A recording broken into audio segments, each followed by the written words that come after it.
안녕하세요. 달빛따라 유진쌤입니다. 선생님이 오늘은 장터에서 쉽게 배우는 경영 이야기라는 책을 가지고 왔는데요. 이 책은 조선시대 부자들을 통해서 경제가 어떻게 돌아갔는지를 알려주는 책이에요. 고학년 친구들이 읽으면 좋겠다 생각을 했어요. 왜냐하면 역사를 5학년부터 배우잖아요. 그래서 역사를 알아야지 사실 이해할 수 있는 이야기여서 선생님은 고학년 친구들이 읽으면 좋겠다라는 생각을 했습니다. 책은 조선시대 사람들이 어떻게 부자가 되었을까라는 그 의문쪽으로 해서 시작이 되는데 자연스럽게 그 조선의 신분 질서도 알려주고 기본적으로 사회가 어떤 구조였는지 알려주면서 그 가운데 상인들이 어떻게 많은 돈을 벌 수 있었는지에 대한 이야기들이 나옵니다. 보니까 이제 조선 후기에 가서는 조정에서조차 그 상인들의 도움을 많이 받더라고요. 그러니까 이제 그 상인들의 지위도 높아질 수밖에 없었겠죠.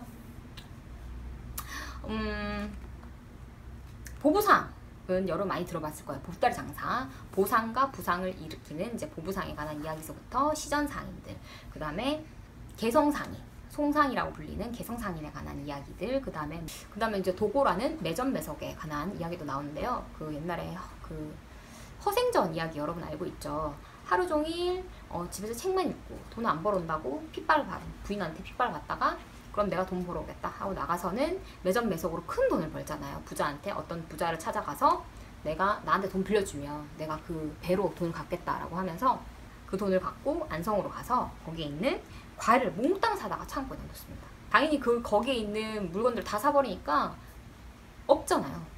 수요 공급의 법칙에 따라서 공급이 안 되니까 수요는 있고 공급이 없으니까 가격이 오를 수밖에 없는 거죠. 자기가 결국 자기가 사들인 거에 비해서 많은 돈을 부풀려서 팔면서 허생은 돈을 많이 벌게 되죠. 그럼 이제 허생이 마지막으로 하는 말이 조선이란 나라의 경제가 겨우 10만 냥으로 무너지다니 얼마나 좁고도 얕은지 알만하구나. 이제 뼈 있는 말을 남기죠. 네, 물론 매점매석은 현대에서는 일어날 수 없는 이야기예요, 그죠? 그리고 이제 여자 부자, 제주도에서 유명한 그 여자 부자인 김만덕 이야기도 나오고, 선생님이 그 중에서 이제 소개하고 싶은 인물이 있는데요. 이 책에서도 그 작가님이 이 인물을 꼭 소개하고 싶었던 것 같아요. 임상옥이라는 개성상인 중에서 굉장히 이름난 상인이 나옵니다. 그 일화 중에 하나가 이분이 돈을 이제 버는 방법, 이분의 수완 중에 하나로 그게 나와요. 그 인삼을 중국 상인들한테 파는 게 나오는데 인삼이 굉장히 비싸잖아요. 그리고 조선 인삼이 원래부터 또 유명했잖아요. 그러니까 중국 상인들이 담합을 한 거예요. 이 사람이 독과점으로 파니까 이 사람 통해서만 가게 또 자기들은 싸게 사고 싶으니까 단체로 불매를 한 거죠. 그러니까 임상옥이 어떤 깨를 냈냐면 인삼을 자기가 이제 팔려고 갖고 온 인삼을 다 쌓으라고 했대요. 그러니까 이제 동산만큼이나 큰 그 인삼산이 만들어졌는데 그거를 불태우라고 한 거예요. 그러니까 불태우니까 막 그 타는 냄새가 온 그 마을에 퍼지잖아요. 그러니까 중국 상인들이 난리가 난 거죠. 자기들이 잘못했다. 우리가 그 가격을 치고 사겠다. 그래서 결국에는 그 소송이 마무리가 되고 임상옥 자기가 제시했던 가격보다 훨씬 더 높은 값에 인삼을 다 팔아줄 수 있었다고 합니다. 그러면서 돈을 또 많이 벌었다는 거죠. 그러니까 이것만 봐도 이 사람이 얼마나 뛰어난 수완을 가진 사람인지를 알 수 있고 대단한 사람이다라는 거를 절로 알게 된 일화였어요. 선생님도 너무 신기하기도 했죠. 정말 대단한 배짱이다 라는 생각이 들기도 했고요. 그 임상옥이 말한 유명한 말이 나옵니다. 재상평여수 인중직사형이라 재물은 평등하기가 물과 같고 사람은 바르기가 저울과 같다는 뜻이지. 재물은 물처럼 평등한 것이니 어리석게 재물을 혼자 가지려는 사람은 반드시 그 재물 때문에 비극을 맞을 것이네. 또 저울처럼 바르고 정직하지 못한 상인은 그 재물로 인해 망하게 될 거야. 그러니까 재물은 막힘없이 흘러야 되고 그 돈을 자기가 켜서 가지고만 있어서는 안 된다는 거죠. 그러니까 이분을 작가님이 소개하시려고 했던 이유 중에 하나가 그런 것 같아요. 이분은 열심히 번 만큼 이 돈을 굉장히 잘 쓰신 분으로 나오더라고요. 선생님도 찾아보니까 자기 자식들한테 재산을 물려주는 거는 자신을 망치는 길이다 라고 해서 자식들한테 자산 한 푼도 남겨주지 않고 모두 백성들한테 나눠줬다고 해요. 그러니까 나라에 큰일이 생길 때마다 자기의 곳간을 풀어서 백성들을 먹여 살리고 전염병 같은 거 돌 때도 자기가 그 마을의 백성들을 다 먹여 살렸다고 하죠.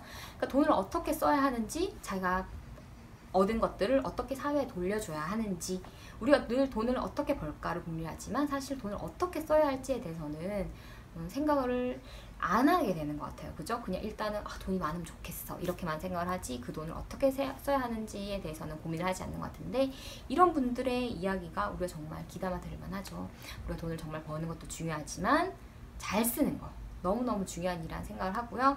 선생님이 이런 경제 도서들을 여러분한테 몇 번에 걸쳐 소개를 하고 있는데, 다시 한번 이야기하지만 자본주의 사회에서 우리가 돈을 치부시해서는 안 되는 거고, 조선시대 때는 사실 산업공상이라고 해서 상인을 가장 아래에 취급을 했잖아요. 근데 세계 역사를 보면 상인의 위치는 점점 더 올라가고, 뭐 우리나라뿐만이 아니라 세계에서도 중국에서도 마찬가지고, 그 상인들의 도움이 없이는 나라가 돌아가지 않을 정도의 지경 결국에는 오게 되는 상이 역사 속에서 발생이 됩니다. 현재는 더욱더 그러한 실정이고요.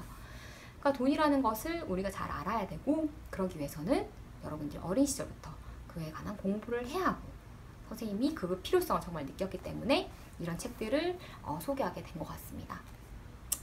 책들을 읽으면서 역사 공부도 하고 역사 속의 재미있는 이야기도 또 배우고, 그러면서 경제 공부도 하고 일석이조의 토끼를 여러분들이 다 잡기를 바라며 유진쌤 책책책 오늘은 여기까지 하겠습니다.